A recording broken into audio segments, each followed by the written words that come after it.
تو مجھے اجازت دیں, میرے سے پوچھ رہے ہیں تو میری بات بھی سن لیں.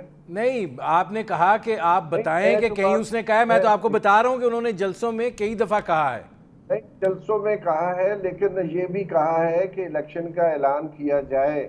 یہ جو اس وقت رولنگ کولیشن ہے, یہ بھی الیکشن کی ڈیمانڈ 2 ماہ پہلے تک کر رہے تھے. تو اس لیے یہ تو بحث نہیں ہونی چاہیے کہ یہ الیکشن کمیشن ہوگا تو پھر ہم الیکشن نہیں لڑیں گے. یہ تو پی ٹی آئی نے کہیں نہیں کہا. تو بہتر ہوتا, آپ پی ٹی آئی کے کسی شخص کو بلاتے تو وہ زیادہ بہتر کہہ سکتا تھا. میں ان کا سپورٹس پرسن نہیں ہوں, لیکن میری نظر سے کوئی ایسی ان کی سٹیٹمنٹ نہیں آئی کہ اس الیکشن کمیشن کی موجودگی میں پی ٹی آئی انتخابات میں حصہ نہیں لے گی. وہ تو بار بار کہہ رہے ہیں کہ آپ انتخابات کا اعلان کریں, نہیں تو ہم دھرنے دیں گے, جلوس نکالیں گے, جلسے نکالیں گے. دوسری بات, وسیم سجاد صاحب نے جو کہا ہے کہ موٹر ویز بند ہو جاتی ہیں, سڑکیں بند ہو جاتی ہیں, تو وہ تو سڑکیں اور موٹر ویز تو بند کی ہیں, گورنمنٹ نے بند کی ہیں, پی ٹی آئی کے جلوس کی وجہ سے بند نہیں ہوئے. اور اس کے بارے میں دنیا کا کون سا ملک جمہوری ملک ہے؟ ہمارے ہندوستان میں, ہمارے ہمسائے میں 11 مہینے تک پنجاب کے کسان سڑکوں پر بیٹھے رہے, کسی نے وہاں کوئی لاٹھی چارج نہیں کیا, کسی نے آنسو گیس نہیں چھوڑی. اس سے پہلے انا ہزارے کی تحریک تقریباً 13 مہینوں پر محیط تھی. دلی شہر کے بہت سارے علاقے نہیں سرور باری صاحب, آپ بالکل ٹھیک کہہ رہے ہیں. نہیں دیکھیں, یہ نقطہ نظر کی بات ہے. میں وسیم سجاد صاحب سے ڈس ایگری کر رہا ہوں ان کے نقطہ نظر سے کہ ایسی کوئی بات نہیں. پاکستان کے آئین میں لکھا ہے کہ آپ کو موبلٹی کی اجازت ہے, جلد سے جلوس کرنے کی اجازت ہے. آئین میں یہ تو نہیں لکھا کہ جناب دوسرے لوگوں کا ڈسٹرپشن نہیں ہوگی. ابھی کینیڈا میں جو ٹرک والے ہیں, انہوں نے جلوس نکالے تھے, ٹورنٹو اور مونٹریل شہر بند کر دیا گیا تھا, اور وہاں کی سپریم کورٹ نے کہا تھا کہ اگر ریاست جو ہے کسی کے گریونسز نہیں سنتی تو ڈسٹرپشن کرنے کا رائٹ عوام کے پاس چلا جاتا ہے. تو میں سمجھتا ہوں ایک کنزرویٹو نقطہ نظر ہے کہ اگر جو ریاستی دہشت گردی 25 تاریخ کو ہوئی ہے, ہم لوگ ادھر اسلام آباد میں رہتے ہیں, ہمیں پتہ ہے کہ کتنی G6 میں اور نہیں سرور باری صاحب ایک سیکنڈ, یہ جو معاملہ ہے نا کہ ایک پارٹی کرے وہ درست ہے, دوسری پارٹی کرے وہ غلط ہے, اس حمام میں سارے ننگے ہیں. خان صاحب کی حکومت ہی یہاں پر جو لوگوں کے ساتھ ہوا تھا, وہ تو اس آنسو گیس کی فوٹیج اب چلاتے رہے ہیں. یہ اس طرح معاملہ نہیں ہے. بات یہ ہے کہ ہمیں میں آپ سے سوال یہ کر رہا ہوں کہ گزارش یہ فرما دیں کہ جس الیکشن کمیشن پر ان کو اعتماد نہیں ہے, اس کے وہ نتائج کو تسلیم کرنے کے لیے تیار ہوں گے؟ میں تو یہ کیسے کہہ سکتا ہوں, یہ تو پی ٹی آئی کا کوئی شخص کہہ سکتا ہے. اور میں ایز اے الیکشن ایکسپرٹ, ظاہر ہے جو ہم دیکھیں گے, ہم جو مشاہدہ کریں گے, ہمارے پاس جو انفارمیشن آئے گی, ہم اس کی بیس پر اپنی رپورٹ جاری کریں گے. وہ 2000 ہم نے 13 میں بھی نکالی, 2018 میں بھی نکالی, 2008 میں بھی نکالی, ہم نے 2002 میں بھی نکالی تھی. then we leave it to the political parties کہ وہ اس کو ایکسپٹ کرتی ہیں یا اس کو ریجیکٹ کرتی ہیں. ہمارا کام یہ نہیں ہے. ہمارا کام تو سمپلی وہی ہے کہ بلڈ ٹیسٹ آپ نے کرایا ہے, اس میں کوئی پرابلم ہے تو ہم نے ہائی لائٹ کر دی ہے, اگر اس میں پرابلم نہیں ہے تو ہم ہائی لائٹ نہیں کریں گے. ٹھیک ہے. اسی الیکشن کمیشن نے خیبر پختونخوا کے لوکل گورنمنٹ الیکشن کیے, پی ٹی آئی نے ان کو ایکسپٹ کیا ہے. رزلٹس کو پہلے فیز میں پی ٹی آئی بری طرح پٹ گئی, دوسری فیز میں پی ٹی آئی بہت اچھی طرح جیت گئی. تو میں سمجھتا ہوں کہ صرف ایک نقطہ اٹھا کے ہم اوورآل کسی پارٹی یا کسی ادارے کے اوپر اٹیک نہیں کر سکتے. اچھا وسیم سجاد صاحب, یہ فرمائیے گا کہ آپ سمجھتے ہیں کہ اس وقت ہر چیز جو ہے وہ عدالتوں کے پاس ہی جا رہی ہے؟ مطلب جلسہ کرنا ہے, لانگ مارچ کرنا ہے, اجازت دے دیں, کوئی اور معاملہ ہے پٹیشن دائر کر دیں. آپ کو ایک انتظامی بحران نظر آ رہا ہے یا آئینی بحران نظر آ رہا ہے؟ یہ بات یہ ہے جی کہ کچھ معاملات ایسے عدالت میں گئے ہیں جہاں پہ آپ کہہ سکتے ہیں کہ جی آئینی مشکلات کوئی سامنے آئیں اور اس کی وجہ سے ایک آئینی بحران کی شکل بھی سامنے آئی. مثلاً گورنر کا جو قصہ تھا, اور گورنر کی تقرری نہیں ہو رہی تھی. ایک گورنر صاحب نے ہائی کورٹ میں درخواست دے دی ہوئی تھی, لیکن اس کے بعد گورنر کی اپوائنٹمنٹ ہوگی اور میرا خیال ہے وہ مسئلہ ختم ہو گیا. دوسرا گورنر جو تھا وہ چیف منسٹر کو حلف نہیں دے رہا، حالانکہ قانون تو یہی کہتا ہے کہ جب اسمبلی اس کے حق میں ووٹ دے دے تو گورنر نے تو کوئی خاص کام نہیں کرنا ہوتا، اس نے تو حلف دینا ہوتا ہے. لیکن ہم نے دیکھا کہ کافی دن گزر گئے، پھر ہائی کورٹ کو اس میں کچھ نہ کچھ کرنا پڑا. اسی طرح جب ڈپٹی اسپیکر نے وہ جو عدم اعتماد کی تحریک ہے اس کو ختم کر دیا، حالانکہ کوئی ان کو اختیار نہیں تھا، تو لوگوں کو سپریم کورٹ میں جانا پڑا. تو کچھ تو ایسے معاملے ہیں. دوسرا یہ ہے کہ ہر معاملے میں ہائی کورٹ میں یا سپریم کورٹ میں جانا، مثلا جلوسوں کے معاملے میں، تو میرے خیال میں ایک وقت آئے گا کہ عدالتیں کوئی نہ کوئی حد مقرر کریں گی. ان کے لیے بھی ممکن نہیں ہے کہ ہر معاملے میں وہ انٹرفیئر کریں، کیونکہ انتظامی مسائل، انتظامی مشکلات اپنی جگہ پہ ہوتے ہیں. عدالت وہاں پہ تو موجود نہیں ہوتی کہ موقع پہ کیا ہو جائے.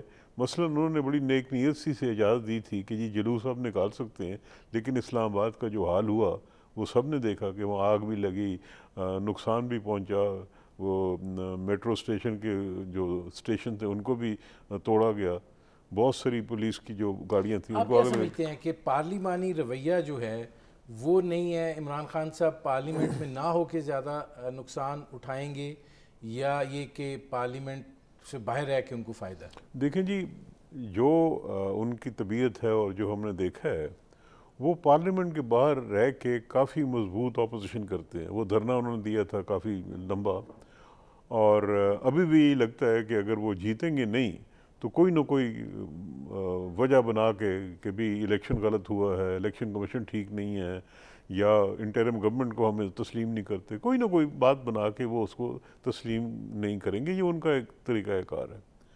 دوسرا یہ ہے کہ میرے خیال میں وہ پارلیمنٹ سے ہٹ کے یا نکل کے وہ اپنی پارٹی کا نقصان کر رہے ہیں. یہ میرا اپنا ذاتی تجزیہ ہے، کیونکہ آپ نے دیکھا کہ اس وقت پارلیمنٹ کی جو کچھ قانون سازی ہے جو ریفارمز کے سلسلے میں کر رہے ہیں، اگر تحریک انصاف پارلیمنٹ کے اندر ہوتی، اس کی آواز سنی جاتی، اگر اور کچھ نہیں تو کم از کم ریکارڈ پہ آتی، دنیا دیکھتی. پھر اب آگے مرحلہ آئے گا، یہ الیکشن کمیشن کی تقرری کا آپ نے ذکر کیا، اس میں ان کا انپٹ ہوتا. پھر آگے مرحلہ آئے گا انٹرم گورنمنٹ کا، کہ بھی گورنمنٹ جو بنانی ہے وہ اپوزیشن سے کنسلٹ کر کے بنانی ہوتی ہے. اب چونکہ وہ نہیں ہے، لہذا گورنمنٹ جو بنے گی وہ ان کی کنسلٹیشن کے بغیر بنے گی. وہ سمجھتے ہیں باہر سے دباؤ ڈال کے شاید وہ کرنے. مجھے بریک لینا پڑ رہا ہے، اس پر بھی آتے ہیں. ناظرین، ہماری گفتگو جاری ہے، مختصر سے کمرشل بریک کا وقت ہوا ہے، ملتے ہیں اس وقفے کے بعد.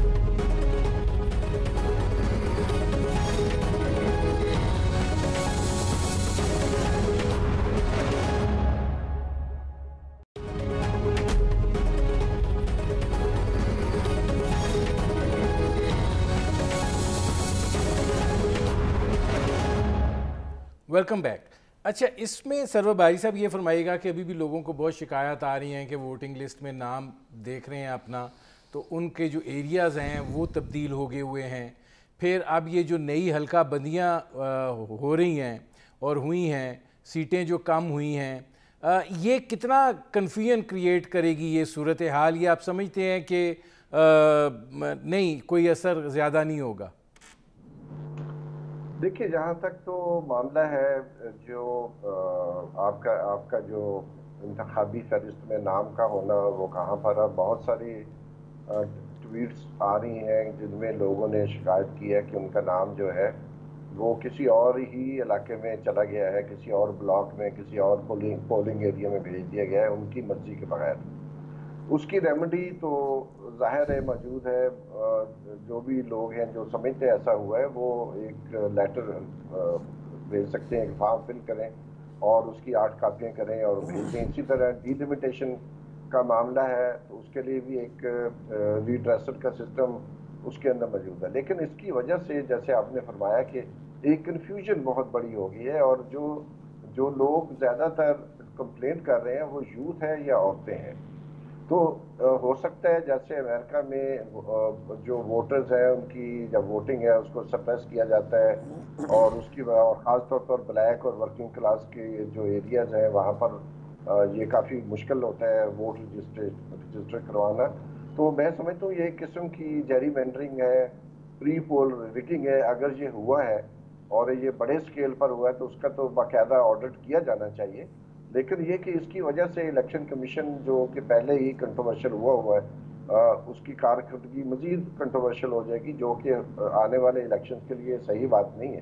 لیکن اس کا ریڈرسل ہے، اس کا ضروری ہے آڈٹ ہو، اور چاہے وہ رینڈم سیمپلنگ کے ذریعے کچھ آڈٹ ہو جائے، اس کی بنیاد پر ہم کوئی نتیجہ نکال سکتے ہیں یہ ہوا ہے۔ اسی طرح فاٹا کی ظاہر ہے اس سے پہلے 12 تھی، اب ہو گئی ہیں، تو فاٹا سے جو ہمارے ایم این اے ہیں محسن داوڑ صاحب، انہوں نے بھی ٹویٹ کی ہے، اپنے غصے کا اظہار کیا ہے۔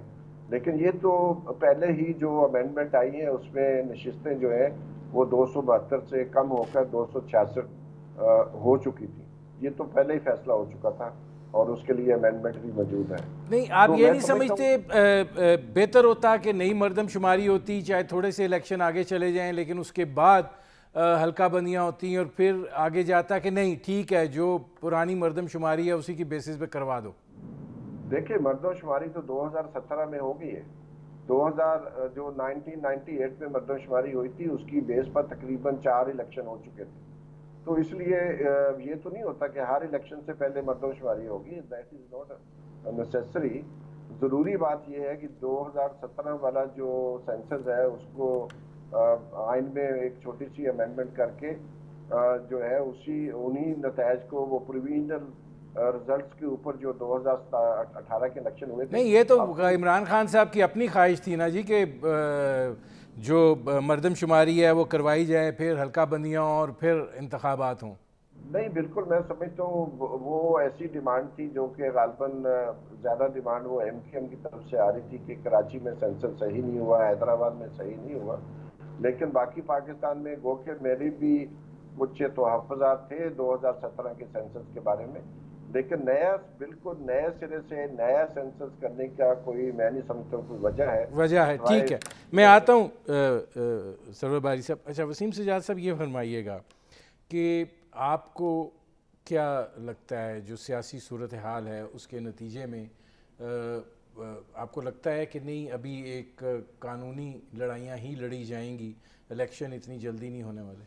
جی اس میں جب یہ حکومت نئی آئی ہے اس کے سامنے 2 راستے تھے، ایک یہ ہے کہ فوراً الیکشن کرایا جائے، اور فوراً الیکشن کرانے کے کچھ فائدے سیاسی فائدے تھے۔ ایک تو یہ کہ عمران خان صاحب کی گورنمنٹ کے دوران جو مہنگائی ہوئی ہے، بے روزگاری ہوئی ہے، اس کا وہ فائدہ اٹھا سکتے تھے کہ بھی اس دوران یہ سب کچھ ہوئے اور ہم اس میں بہتری لائیں گے، اور خود اگر وہ قیمتیں بڑھاتے ہیں جس طرح کہ بڑھانی پڑی ان کو، تو پھر فوری طور پہ الیکشن کرنا ان کے لیے ایک نقصان ہو سکتا ہے، کیونکہ لوگ وہ بھول جائیں گے اور کہیں گے کہ جی آپ کے آنے کے بعد ڈالر جو ہے وہ اتنا ہو گیا ہے، پیٹرول جو ہے وہ اتنا ہو گیا ہے، گیس وہ اتنی بڑھ گئی ہے، تو فوری طور پہ اگر الیکشن کرائیں گے ان قیمتوں کو بڑھانے کے بعد تو سیاسی طور پہ حکومت کو نقصان ہوگا۔ یہ نہیں آپ کو لگتا کہ ہم ایک انتشار اور تصادم کی طرف جا رہے ہیں؟ جی اس میں بات یہ ہے جی کہ اب الیکشن تو ہونے ہیں،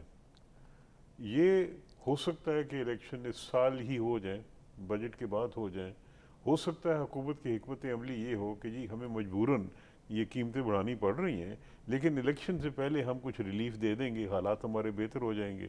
یہ ساری ان کے ذہن میں ہوگی، کیونکہ میرے پاس اس وقت عدد شمار نہیں ہے کہ وہ کیا کیا کر سکتے ہیں، لیکن ہماری میرے خیال میں ضرورت ہے کہ الیکشن ہو جائے اور ایک مضبوط اور مستحکم حکومت آ جائے۔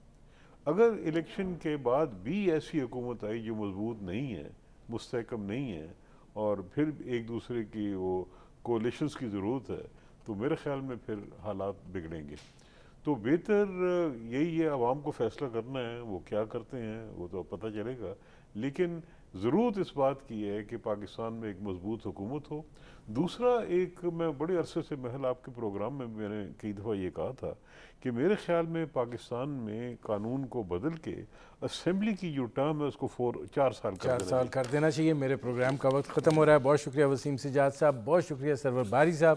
ناظرین آپ نے ہمارے پینل کے شرکاء کی گفتگو سنی، اب تک کے لیے اتنا ہی، اجازت دیجیے، اللہ حافظ۔